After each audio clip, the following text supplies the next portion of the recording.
Welcome and thanks for taking a tour of ArcServe Unified Data Protection version 6. In this video we will take a look at the Instant Virtual Machine feature in UDP. First, let's start in the All Nodes section in the UDP console. Choose a machine that we wish to perform Instant Virtual Machine on. Go up to Actions and select Create an Instant VM. The Instant VM wizard will take us through 4 easy steps to start the Instant VM, beginning with choosing which backup we wish to use as our source. We'll choose our latest, select Next. Then we will specify the host, whether it's VMware or Hyper-V. With Hyper-V, we'll select our Hyper-V system, select Next. Hyper-V requires the host to be running Windows 2008 R2 or later, and the UDP agent should be installed and managed by the console. Let's take a look at vSphere. Let's choose our vSphere server, select Next. With vSphere, we will specify the recovery server, which can be the recovery point server or a machine with the UDP agent installed and managed by the current console. A tip here would be to consider the resources available, and if you do choose the recovery point server, what resources are available during backups, as this could affect the performance of the instant virtual machine. Let's select the console. Select Next.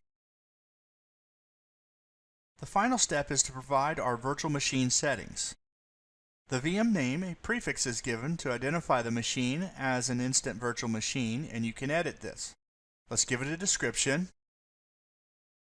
We'll point to a folder on the recovery server where changes will be cached. This can be a folder that's already created, or we can create a folder. Let's select this folder, select OK. Let's specify the resources, the CPU and memory that we wish to dedicate to the instant virtual machine. The network settings, we can add an adapter, which adapter type, which VM network, and do we wish to change the IP information on the machine. Let's go with the defaults, select OK. Click Finish. We're given the option to either boot the virtual machine now or boot it later. We'll select Boot Now. We will see in UDP under Instant Virtual Machines, the machine is listed. Let's take a look at vCenter. Here's our virtual machine. Let's open a console.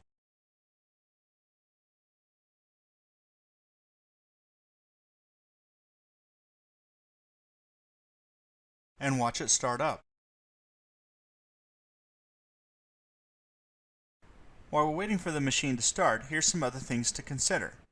The NFS role must be enabled on the recovery server. Available resources on the recovery server will affect the performance, and networking could also affect the performance as well. Best practices here would be to test Instant VM with your regular DR testing procedures so you can be best prepared for any performance hits during use, and the restore procedures once you're done using the Instant VM. Now our virtual machine is running. All we need to do is log in and start using the machine. Any changes will be cached in the folder that we designated during the configuration. This concludes our tour of ArcServe Unified Data Protection version 6 Instant Virtual Machine. We saw how to select the recovery point and start up the instant virtual machine. We will have additional videos covering adding tasks and features like the new gateway, plus a set of videos for Linux backup and instant bare metal recovery. Thank you. For more detailed information, please review the content on arcserve.com, or you can contact and chat with an ArcServe sales representative.